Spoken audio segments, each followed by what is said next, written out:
प्यारे बच्चों, आज हम कक्षा 7 की पाठ्यपुस्तक बसंत में दिए गए पाठ 2 दादी माँ के बारे में पढ़ेंगे, जिसके लेखक हैं श्री शिव प्रसाद सिंह। जैसा कि शीर्षक से ही पता चलता है कि ये पाठ दादी माँ के बारे में है। किसकी दादी माँ? लेखक की दादी माँ। तो इस पाठ में लेखक ने अपनी दादी माँ के बारे में बहुत सारी बातें बताई हैं। आपके सबके घर में दादी माँ होगी, तो आइए जानते हैं कि लेखक की दादी माँ कैसी थी। आप भी जानिए और ये भी समझने की कोशिश कीजिए कि आपकी दादी माँ कैसी है। तो अब हम इस पाठ को शुरू करते हैं। कमजोरी ही है अपनी, पर सच तो यह है कि जरा सी कठिनाई पड़ते, बीसों गर्मी, बरसात और वसंत देखने के बाद भी मेरा मन सदा नहीं तो प्राय अनमनासा हो जाता है। मेरे शुभचिंतक मित्र मुंह पर मुझे प्रसन्न करने के लिए आने वाली छुट्टियों की सूचना देते हैं और पीठ पीछे मुझे कमज़ोर और जरा सी प्रतिकूलता से घबराने वाला कहकर मेरा मजाक उड़ाते हैं। मैं सोचता हूँ, अच्छा अब कभी उन बातों को न सोचूंगा। ठीक है, जाने दो, सोचने से होता ही क्या है। पर बरबस मेरी आंखों के सामने शरद की शीत किरणों के समान स्वच्छ शीतल किसी की धुंधली छाया नाच उठती। पहले पैराग्राफ में लेखक कह रहे हैं कि भले ही उनके जीवन में बहुत सारी कठिनाइयाँ आई होंगी, लेकिन आज भी थोड़ी सी कठिनाई आने पर सदा नहीं, हमेशा नहीं, लेकिन प्राय यानी कभी कभी वे कुछ घबरा से जाते हैं। उनके शुभचिंतक दोस्त उनके मुंह पर उन्हें प्रसन्न करने के लिए उन्हें आने वाली छुट्टियों की सूचना देते हैं, लेकिन वे अच्छी तरह जानते हैं कि पीठ पीछे उन्हें कमज़ोर और जरा सी कठिनाइयों में घबराने वाला कहकर उनका मजाक उड़ाते हैं। मैं कभी कभी सोचता हूँ कि इस बारे में नहीं सोचूंगा। ठीक है, जाने दो, और सोचता भी हूँ कि सोचने से होगा क्या।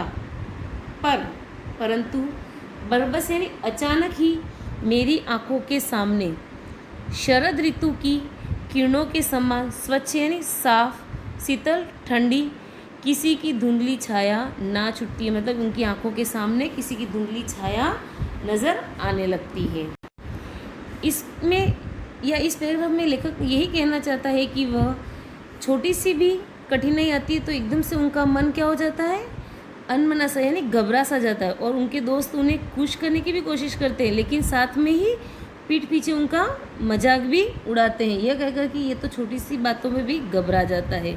और शरद ऋतु की किरणों में उनके आंखों के सामने एक धुंधली छाया नज़र आने लगती है, और वो छाया किसकी होती है? उनकी दादी माँ की। मुझे लगता है जैसे क्वार के दिन आ गए हैं। मेरे गांव के चारों ओर पानी ही पानी हिलोरे ले रहा है। दूर के शिवान से बहकर आए हुए मोथा और साई की अधगली घासें, गेहूँ और बनप्याज की जड़ें तथा नाना प्रकार की बरसाती घासों के बीच सूरज की गर्मी में खोलते हुए पानी में सड़कर एक विचित्र गंध छोड़ रहे हैं। रास्तों में कीचड़ सूख गया है और गांव के लड़के किनारों पर झाग भरे जलाशयों में धमाके से कूद रहे हैं। अपने अपने मौसम की अपनी अपनी बातें होती है। यहाँ पर लेखक ने आश्विन के महीने का वर्णन किया है। क्वार मतलब हिंदू कैलेंडर के हिसाब से 12 महीनों में आश्विन के महीने को क्वार कहते हैं।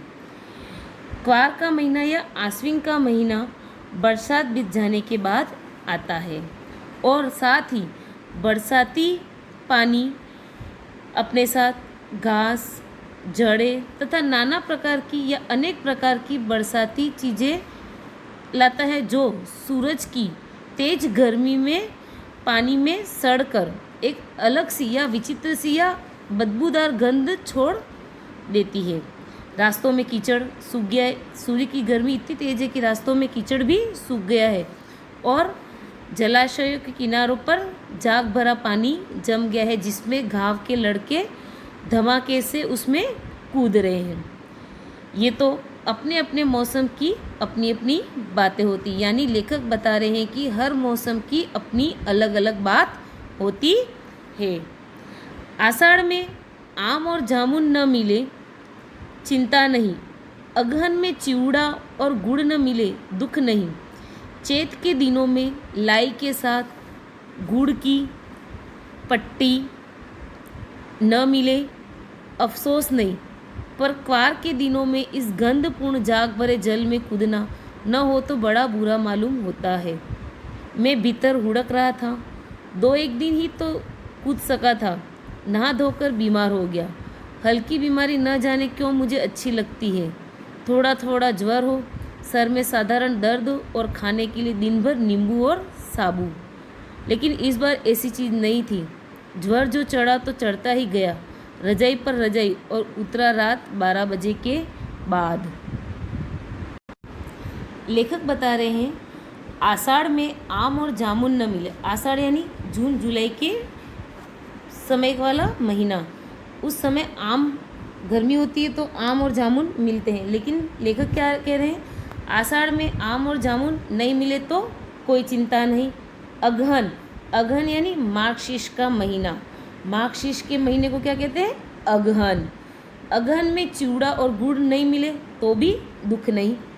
चैत के दिनों में लाई के साथ गुड़ की पट्टी तो आप सभी ने खाई होगी, वो भी नहीं मिले तो कोई अफसोस नहीं। लेकिन क्वार के दिनों में अर्थात आश्विन के महीनों में इस गंधपूर्ण जल में यदि कूदना न मिले तो उन्हें बहुत बुरा लगता है, यानी उन्हें उस पानी में कूदना बहुत अच्छा लगता है।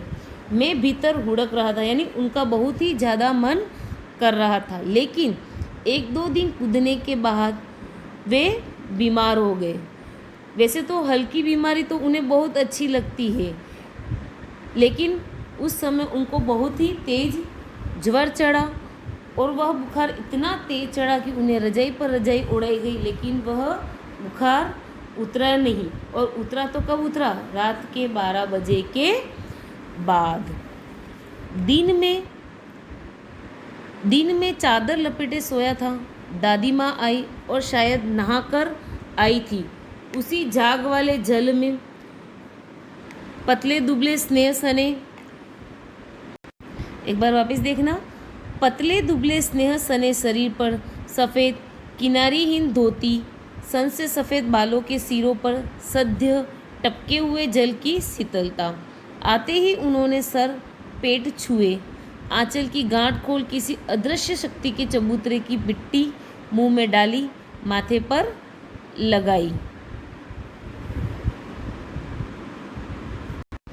आगे उनकी कदकाठी का वर्णन है। पतले दुबले स्नेह सने शरीर, यानी वह पतली दुबली थी और स्नेह सने शरीर पर यानी प्रेम से सने शरीर पर उन्होंने सफ़ेद धोती पहन रखी थी और उनके गीले बालों से धीरे धीरे पानी टपक रहा था।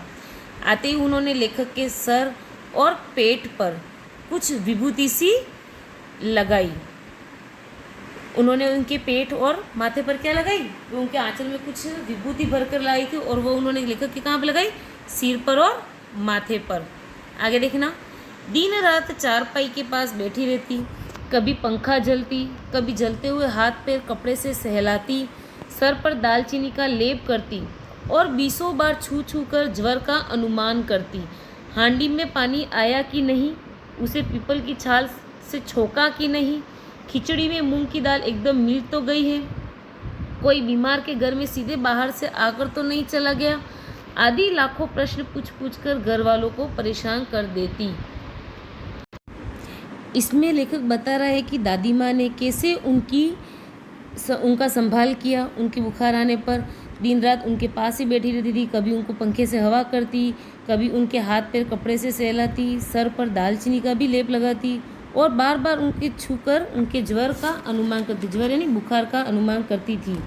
हांडी में पानी आया कि नहीं, पीपल की छाल छोकी नहीं, खिचड़ी में मूंग दाल एकदम से सही मिल गई और बार बार कोई बीमारी वाले घर में सीधे बाहर से आकर तो नहीं चला गया, यही बार बार प्रश्न पूछकर घर वालों को परेशान कर देती थी। कौन? लेखक की दादी माँ।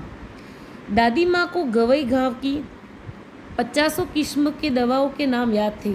गांव में कोई बीमार होता उसके पास पहुंचती और वहाँ भी वही काम, हाथ छूना, माथा छूना, पेट छूना। फिर भूत से लेकर मलेरिया, सरसाम, निमोनिया तक का अनुमान विश्वास के साथ सुनाती। महामारी और विषुचिका के दिनों में रोज़ सवेरे उठकर स्नान के बाद लवंग और गुड़ मिश्रित जलधार, गूगल और धूप। सफाई कोई उनसे सीख ले। दवा में देर होती, मिश्री या शहद खत्म हो जाता, चादर या गिलाफ नहीं बदले जाते तो वे जैसे पागल हो जाती। बुखार तो मुझे अब भी आता है, नौकर पानी दे जाता है, मेस महाराज अपने मन से पकाकर खिचड़ी या साबू, डॉक्टर साहब आकर नाड़ी देख जाते हैं और कुनेन मिक्सचर की शीशी की तिताई के डर से बुखार भाग भी जाता है। पर न जाने क्यों ऐसे बुखार को बुलाने का जी नहीं होता है। इस पैराग्राफ में लेखक बता रहे हैं कि किस तरह उनकी दादी को कई तरह की बीमारियों के नाम याद थे और वे किस तरह लोगों की सेवा करती थी। यदि गांव में कोई भी बीमार हो जाता तो वो क्या करती, वो उनके पास पहुंच जाती, उनके हाथ छूती, उनका माथा छूती, उनके पेट, और फिर इन सब से वह बताती कि इनको कौन सी बीमारी है, जैसे मलेरिया, सरसाम, निमोनिया आदि को बड़े विश्वास के साथ उन्हें बताती थी। लेखक ये कहना चाहते हैं कि दादी माँ लोगों के हाथ, माथा और पेट को छूकर उनकी बीमारियों को या उनकी बीमारियों के नाम बड़े विश्वास के साथ उनको बताती थी। महामारी और विषुचिका यानी हैजा जब गांव में फैले थे तो वह रोज़ सवेरे उठकर स्नान के बाद लवंग और गुड़ मिश्रित जल आदि, धूप, इन सब से सभी को बचाती थी या इन सब की दवाई सबको देती थी और सभी को साथ ही में सफाई या स्वच्छता रखने की सीख भी देती थी। दवा में देर होती, मिश्री या शहद खत्म होता, चादर या गिलाफ नहीं बदले जाते तो वजह से पागल सी हो जाती थी। लेखक कह रहे हैं कि बुखार तो मुझे अब भी आता है और नौकर पानी भी दे जाता है, घर में जो महाराज जी है वो खिचड़ी भी पका कर दे देते हैं, डॉक्टर साहब आकर नस नाड़ी भी देख जाते हैं। लेकिन ऐसे बुखार को कौन बुलावा दे, क्योंकि लेखक को जब पहले बुखार आता था और उनकी दादी जो उनका देखभाल करती थी और आज जब उनको बुखार आता है और ये उनकी रख रखाव होता है वो उन्हें बिल्कुल भी पसंद नहीं है। वे जब भी बीमार होते हैं तो अपनी दादी को याद करते हैं। आगे देखिए, किशन भैया की शादी ठीक हुई। दादी माँ के उत्साह और आनंद का क्या कहना। दिन भर गायब रहती, सारा घर जैसे उन्होंने सर पर उठा लिया हो। पड़ोसी ने आती, बहुत बुलाने पर दादी माँ आती। बहन बुरा न मानना, कार प्रयोजन का घर ठहरा, एक काम अपने हाथ से न करूँ तो होने वाला नहीं। जानने को यो सभी जानते थे कि दादी माँ कुछ करती नहीं, पर किसी काम में उनकी अनुपस्थिति वस्तुतः विलंब का कारण बन जाती। उन्हीं दिनों की बात है, एक दिन दोपहर को मैं घर लौटा। बाहरी निकसार में दादी माँ किसी पर बिगड़ रही थी। देखा पास के कोने में दुबकी रामी की चाची खड़ी है। सो न होगा धन्नो, रुपये मैं सुध के आज दे दे, तेरी आंख में तो शर्म है नहीं। मांगने के समय कैसी आई थी, पैरों पर नाक रगड़ती फिरी, किसी ने एक पाई भी न दी। अब लगी है आजकल करने, फसल में दूंगी, फसल में दूंगी। अब क्या तेरी खातिर दूसरी फसल कटेगी। अब लेखक उन दिनों की बात कर रहे हैं जब उनके भाई की शादी थी और उस समय दादी के उत्साह और आनंद का तो कोई ठिकाना ही नहीं था। वे दिन भर घर के कामों में व्यस्त रहती थी और सारा घर जैसे उन्होंने अपने सर पर उठा लिया था। पड़ोसी ने आती और वह उनसे मिलती और कहती कि जब तक एक भी काम मैं न करूं तो यहाँ पर कुछ भी काम नहीं होता। लेकिन सभी जानती थी कि दादी माँ से तो कुछ काम होता ही नहीं, क्योंकि वो तो बूढ़ी हो गई थी। लेकिन उनकी अनुपस्थिति में कोई भी काम वस्तुतः विलंब का कारण बन जाता था। इसलिए घर में कोई भी कार्य उनकी अनुपस्थिति में नहीं किया जाता है। अब लेखक दादी माँ से जुड़ी एक घटना के बारे में बता रहे हैं। वे कह रहे हैं कि एक दिन वे जब दोपहर में घर पर आए तो उन्होंने दादी को बाहरी निकसार में किसी को डांटते हुए देखा, और जब उन्होंने देखा तो वह कौन थी? रामी की चाची। दादी ने रामी की चाची को कर्जा दिया था और वह उनसे मैं सूद वापस मांग रही थी और उन्हें डांट भी रही थी कि तेरी आंखों में तो बिल्कुल भी शर्म ही नहीं। जब पैसा मांगने आई थी या कर्जा मांगने आई थी तो मेरे पैरों पर नाक रगड़ रही थी, और अब एक पाई भी नहीं दे रही, और जब भी उससे वह मांगती थी तो आज देती हूँ, कल देती हूँ, फसल कटेगी तब दे दूँगी, इस तरह वह टालने लग गई थी।